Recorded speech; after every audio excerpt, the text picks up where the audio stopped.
Morning of the 5th day. To Decapitation.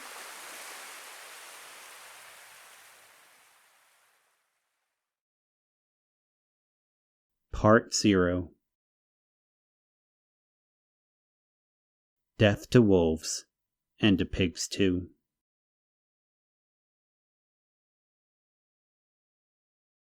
Part 1.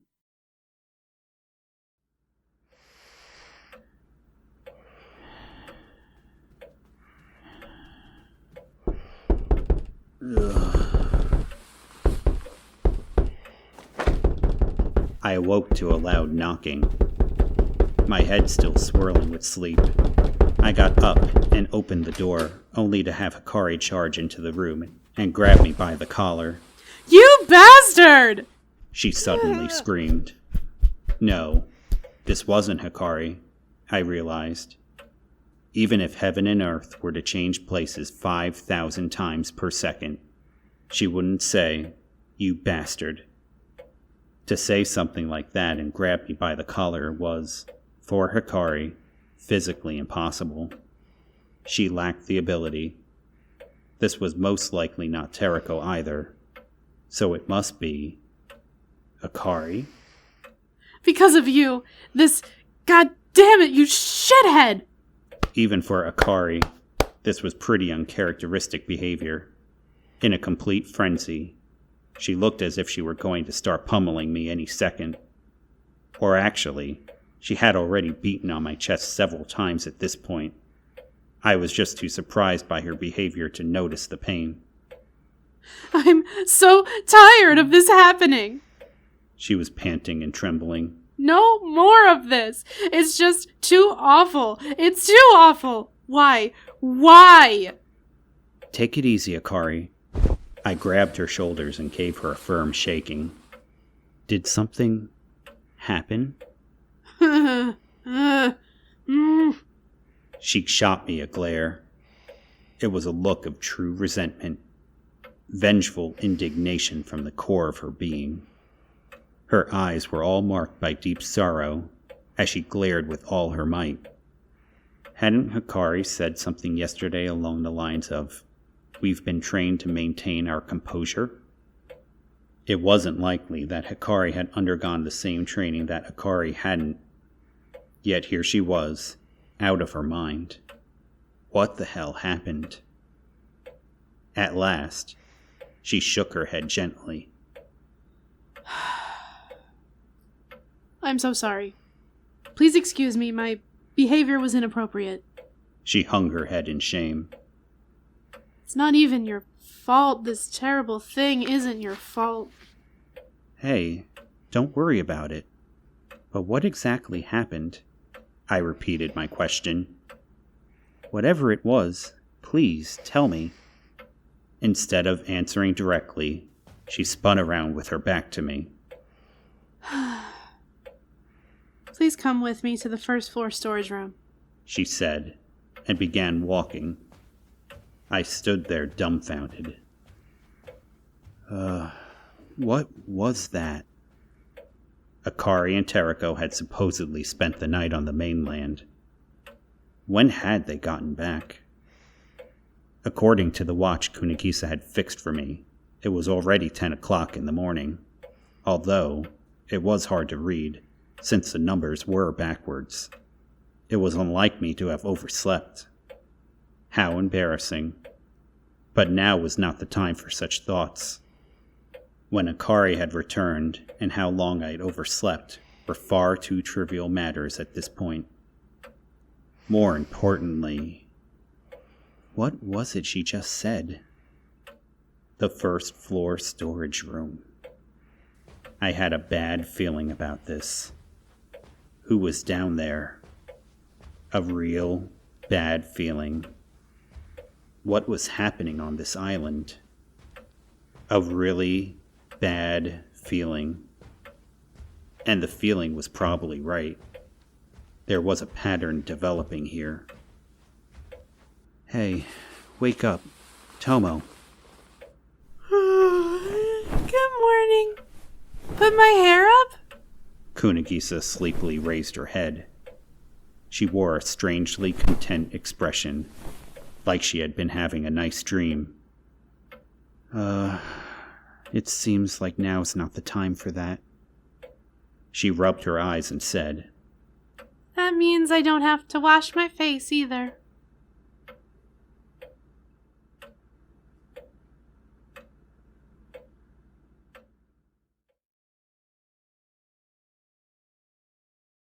Part 2.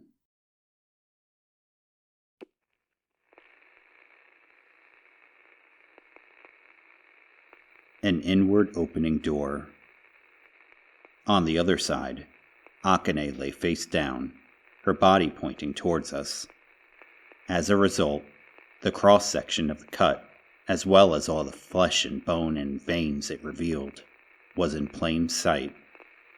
It was a grotesque reminder that in the end, human beings are nothing more than giant wads of organic matter.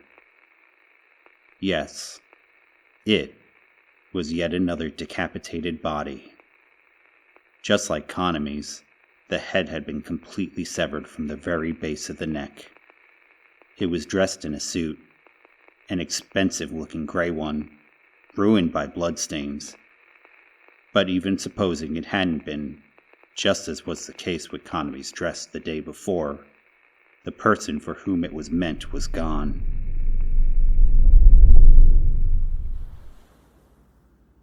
The room was stark and barren. I had spent 3 days in here. Akane hadn't lasted one night. It was an empty room. The only things inside it were a wooden chair by the wall, a house telephone hanging on the wall, a futon, a few books Akane had presumably brought with her, and the lampstand. The door was locked, right? Iria asked. Right, Hikari? Yes. Hikari's voice was trembling. I looked over to see that her body was too.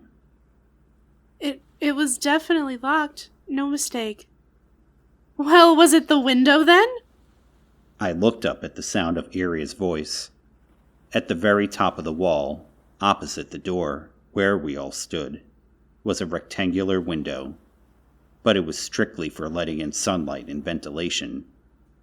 As far as allowing someone to sneak in or get out, it was way too... It was open. It had an open-close lever operated from inside the room. If you thought about it, it was just big enough to let a single person pass through, with some effort. But still... It's too high, I said, to no one in particular. Breaking in through the window would be like taking a 2-story dive, and breaking out would have been even worse. The impossibility of getting in or out through the window was the reason we chose this room as Akane's cell in the first place. In other words, the window was impenetrable. However, the only other point of entry or exit had been locked. In other words, another sealed room. A second decapitation. A second locked room. 2 decapitation. 2 locked room. Kunagisa, who was standing next to me, let out an odd moan. I tried to say something, but ultimately stayed silent. Lying on the floor before us was the headless body of the woman we had suspected was the killer. In a situation like this, what words were suitable? The head was nowhere to be found. This meant that just like with Konami, accidental death and suicide were out of the question. Anyway, it looks like we've got some things to reconsider, Iria finally said. Can we all gather in the dining room? Hikari, lock this room. Once again, Iria was the first to leave. Bray quietly followed close behind. Some things to reconsider?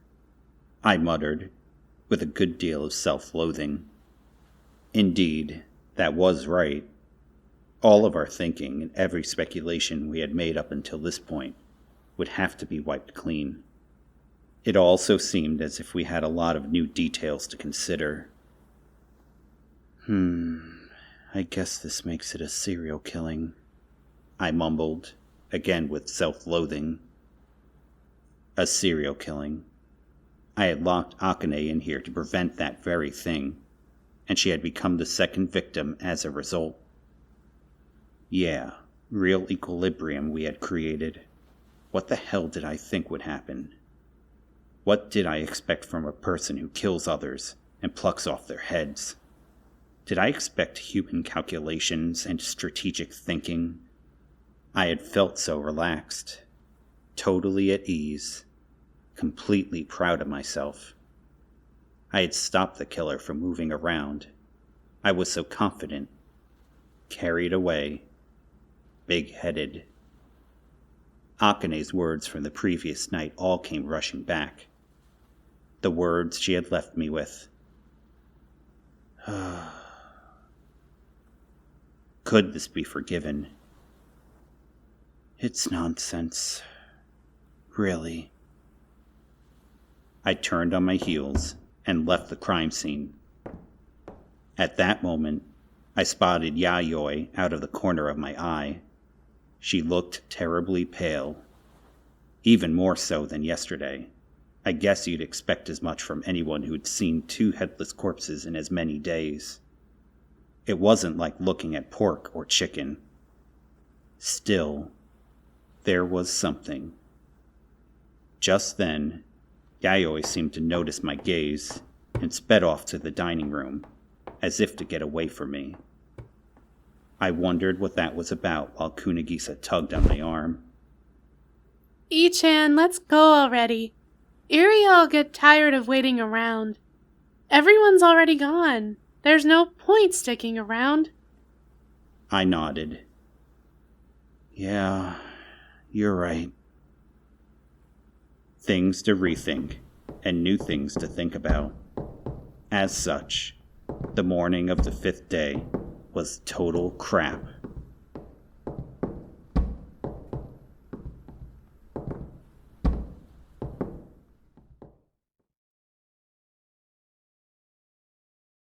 Part 3.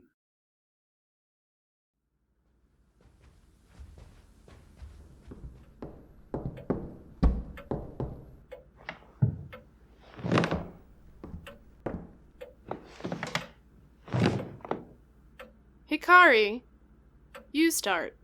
Iria requested. It was around 2 in the morning. Hikari said. Dining room. Round table. But we were 2 fewer than just 2 days ago. Genius artist Kanami Ibuki and Akane Soniyama of the 7 Fools. The bickering duo was no more. They were no longer alive. I received a phone call in my room from Soniyama. She said she had forgotten a book in her room that she wanted me to bring her. And then? Iria said. I presume you did as you were told? Yes. Hikari nodded. It was a kind of old-looking paperback of Bakaichi by Mushano Koji. That's not really important. So at the time, Akane was still alive, yes? And she had a head? Yes, at that time, she was alive. Hikari stated, unequivocally. It meant that Akane had been killed after 2 a.m. I had assumed I was the last person to see Akane alive, so I was a little surprised. But really, I don't suppose I had seen her, per se, since we had only spoken through the door. Her body had apparently been discovered around 9 o'clock that morning. She usually woke up and had breakfast at a set time every day, so Hikari was concerned when no call came from Akane's room, and thus became the one to discover the body. At first, she had suspected that Akane had merely overslept on account of being in a new environment, but reality had something else in store. At any rate, assuming Hikari's testimony was true, The time of the murder was limited to a 7.5-hour window. The body didn't appear freshly killed at the time it was discovered, so it seemed that the murder probably occurred in the middle of the night. Well, then, Iria said, looking over the people at the table. Let's start looking at alibis like we did yesterday. She sounded like she was playing some kind of game. I won't claim to be able to judge what was inside Iria's heart, but at the very least, she seemed to have no sense of sadness or grief, or reservation. Fine. Whoever it was, or whatever had happened, other people were other people. That's all there was to it. This time I don't have an alibi. I decided to get the ball rolling since nobody was talking. Hikari came to visit our room around 10 or 11 last night, I think. But then Kunigisa and I went to bed and fell asleep. You went to bed together? Iria teased. Yeah, right. It was just a figure of speech. I slept on the sofa. I see. But if you both went to sleep, there's no way of confirming that one of you didn't slip out in the middle of the night. Oh, but you can rule me out. Kunigisa slid her hand horizontally across her neck. The storage room is on the first floor, right? I can't go downstairs alone. What? Not only Iria, but everyone gawked at Kunigisa in surprise. Well, everyone except for Maki, who wore an utterly indifferent expression, as if to say, I already knew that. But you can always count on her to be the exception. That's why I always make Ichan come with me. Yep. I hadn't come to this island just because I was bored or interested. I had a bona fide reason for being here, and Kunigisa needed me. Kunigisa had a wide array of unique quirks and characteristics that made everyday life a serious health risk. But among those were 3 major ones, and within those 3 was one of special note. She couldn't handle extreme vertical locomotion on her own. That was a rule. I suppose it's more fitting to call it a stern, compulsive, non-negotiable rule that lay somewhere within her mind than a quirk. If you forced her, she screamed and shouted, and you couldn't lay a finger on her. It was the same 5 years ago. I wondered if she might have been cured, but it seemed it wasn't such a simple condition. Huh. Is that right? The look of surprise remained on Iria's face. But this is the first time I've heard about this. Well, it's not really something you bring up for no reason. But if you've been observing me, you'll note that I haven't gone up or down any stairs alone the whole time I've been on this island. I was always with her during meals, or else she stayed cooped up in her room. Tomo Kunigisa. Now that you mention it, you do always have him come to your room to get you. But we don't have any way to prove this. We do have a medical certificate, I said. It's a kind of mental disorder, a neuroses. So I think we can confirm Kunigisa's alibi for now. Not mine, though. Iria seemed to be pondering this for a moment, but then she switched her train of thought. Well, what about you, Himena? I was in my room drinking all night. Maki looked over at Shinya. Together with that wonderful gentleman right over there. Is that right, Sakaki? Well, I don't know about the gentleman part, but otherwise, yes. He gave Maki a little nod. I only meant to go bother her for a little bit, but I ended up staying all night drinking. That made 2 nights in a row that they were up drinking. They must have had incredible endurance. Or maybe that wasn't the case for Shinya. Maybe he just couldn't bear being sober after losing Kaname. I could imagine how important she was to him, He had taught her painting and seen her surpass him. She was special. Her existence had been important to him. Neither of us were particularly intoxicated, so I think we can vouch for each other, Shinya said. Let's see. It was around 1 a.m. I couldn't get to sleep, because of what happened. So I went to the living room, and there she was. Then she invited me to her room, and we ended up staying there until morning. So he said. Even if it wasn't the whole story, he apparently did stay in her room, so the two of them had solid alibis. I was sleeping the whole time, Yayoi said, before even being asked, as if cutting in line. I've got no alibi at all. But I think Hikari can at least vouch that I got up at 6 a.m. and that she helped me prepare breakfast. For some reason, she was sort of mumbling her words as she looked up to see Iria's reaction. There was something off about her, and something about her bizarre disposition was bothering me. It's hard to explain, but something caught my attention. I just didn't know what it was.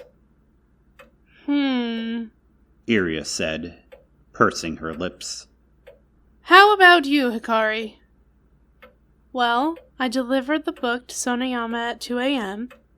Then I went to bed, so I don't have an alibi until the time I woke up this morning.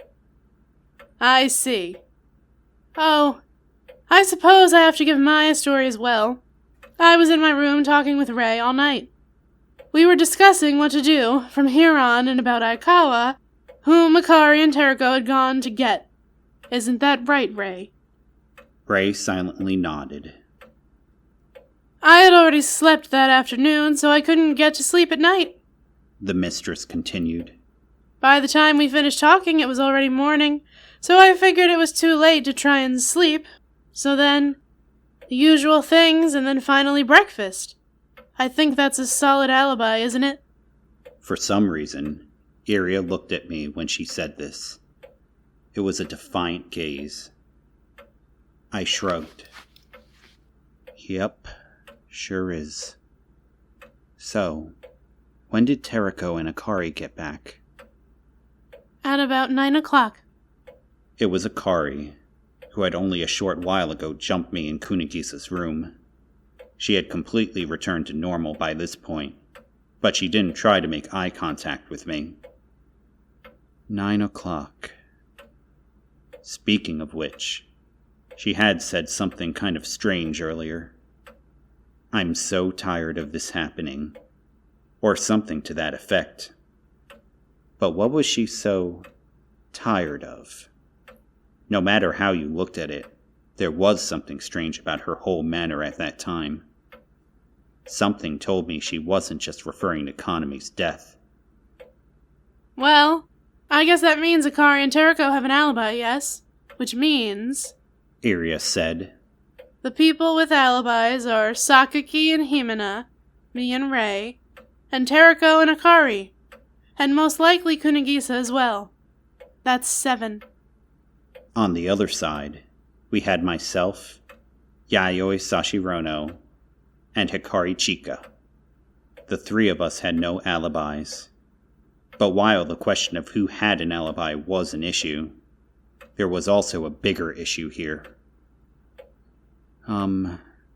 Hikari. Yes? She looked in my direction. Maybe I'm being too trivial here, but could you tell me whether or not the window was open when you delivered the book to the storage room at 2 o'clock? She looked off into space as she thought about it for a moment. I believe it was closed, she answered. I see. Is it something a person could easily open? Yes.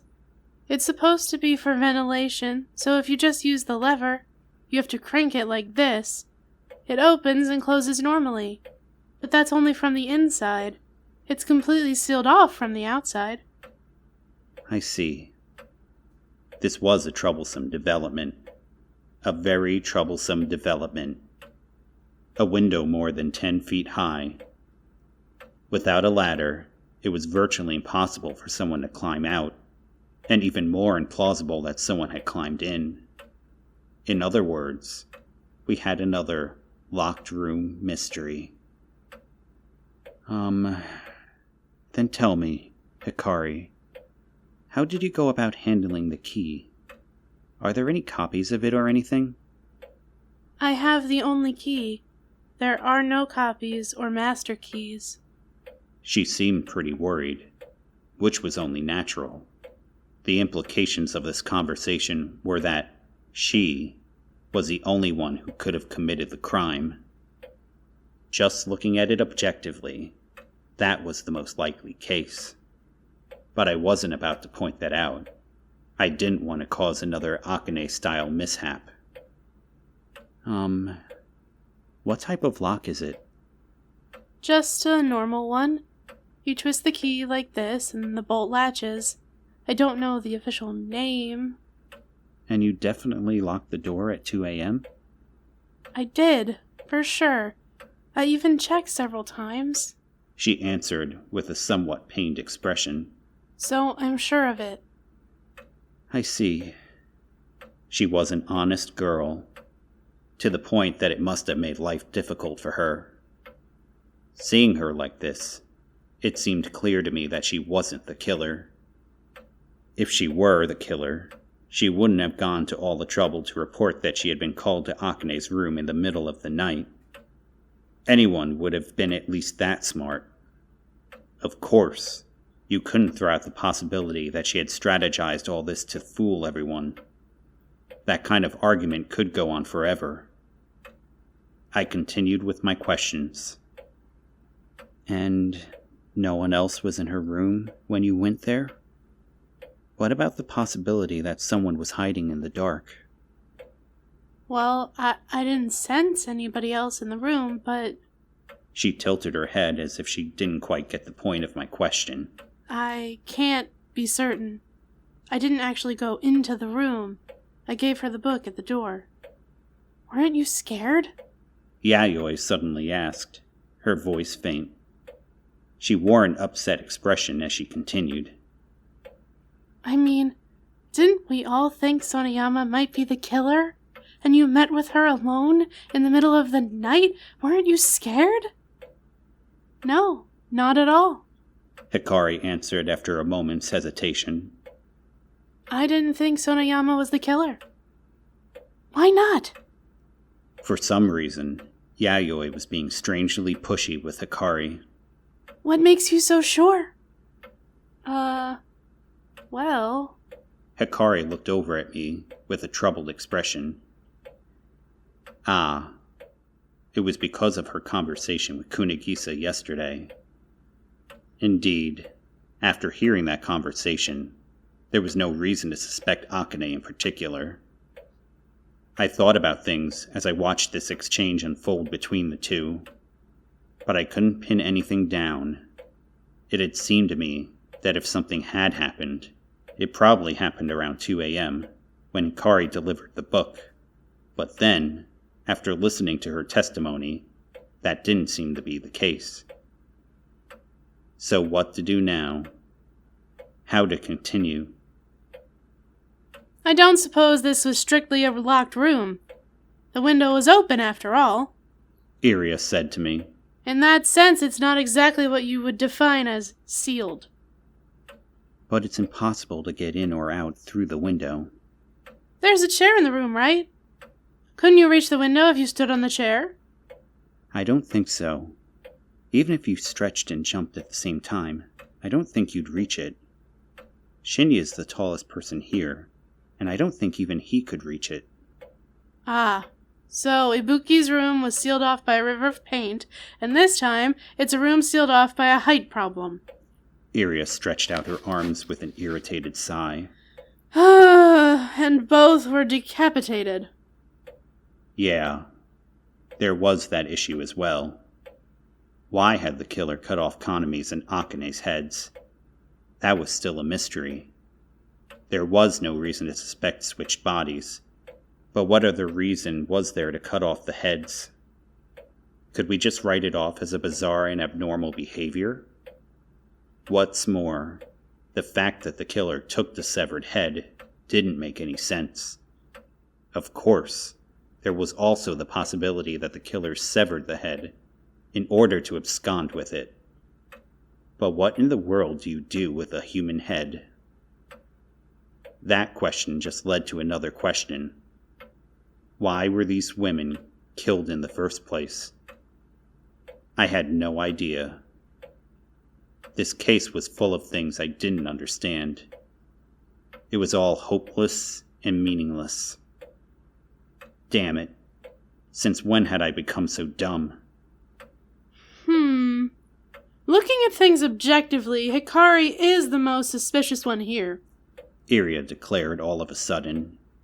Hikari instantly flinched. What? Hikari was the one with the key, and one of the 3 people with no alibi. If the window isn't a possible entrance or exit, the door is the only option, right? There are 3 people without alibis, but only one of those 3 had the key. Please hold on a second. I barged into Iria's monologue. That's no good. That's not a fair assumption. Assumption? I believe the correct term is reasoning. Hikari watched our interaction with a worried expression. She seemed to have no idea what to say. It's like Akane told us yesterday, I reminded Iria. It's foolish to reach a conclusion based on the process of elimination and selective thinking. I won't go as far as to call it foolish, but I do think we're leaving things out. It's one thing to reason that way, and another to be on the receiving end of it. I wonder, is that right? I don't think so, personally. It was that thinking that led us to lock up Akane as the prime suspect, and this is the result. This is the result of that, Iria. There's nothing I can say about what's already over and done, but we can't let ourselves make the same mistake again. You understand that, right? It was too dangerous for anyone to be left alone. Now you tell me, Iria said, with a sweet smile. Under different circumstances, it might have even been charming. Wasn't it your idea to have Akane locked up? Sorry, was it guarded? That's correct. I'm not here to debate that fact. It was I who suggested we lock her up in there, and so it's now my duty to counter that suggestion. If I have to take responsibility for what happened, making sure it doesn't happen again is how I'll take that responsibility. At this point, it's still too early to determine who the killer is. We're still not even thinking about the things we need to be thinking about. Maki let out a big yawn, possibly because she hadn't slept in 2 days, or possibly because she was bored by all the talk. Most likely, it was both. Damn bystander.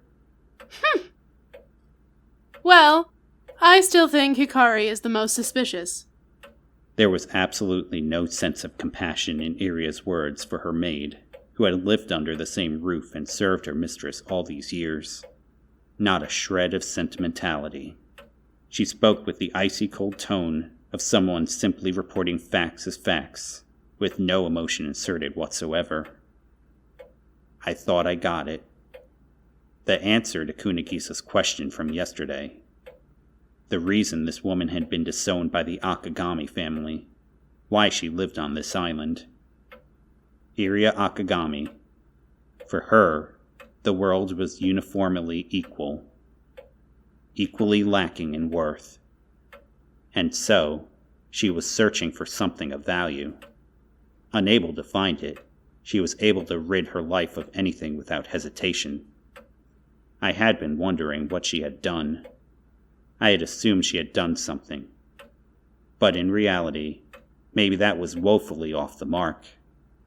Maybe it wasn't that she had done anything wrong, but that she just couldn't stay a part of the Akagami family. Furthermore, maybe it wasn't the family that had shunned her, but in fact, the other way around. It wasn't out of the question. And here I thought it was supposed to be her job to stick up for Hikari. Well, let's do this then, I suggested without looking at Iria. We can say for a fact that it's no longer safe for anyone to be alone. So let's divide into teams. No complaints about that, right, Iria? I don't think I need to bother explaining the purpose of making teams. It's just safer than moving around alone, and that way we can also keep an eye on one another. Now, since I've been sticking up for Hikari, I'll be on her team. Her, Kunigisa, and I will be Team A. How's that sound? Interesting. Iria seemed somewhat impressed. You're smarter than you look. Teams, huh? Well, naturally I'll be teamed up with Rei and Hikari and Teriko. Then let's have Maki, Shinya, and Yayoi on Team C. Shinya and Maki have confirmed each other as being innocent twice in a row now, so Yayoi can put herself at ease. And even if Yayoi is the killer, it would be 2 against 1. Does that sound okay? What if we just had everyone stay in the dining room together until Aikawa gets here? Hikari suggested, looking over at me with an anxious expression. That way, nobody has to be alone, and the killer can't take any actions either. We can't do that. You mean just stay put here? Don't be ridiculous. I said not only to Hikari, but to the entire group. Kunigisa and I have some moving around to do.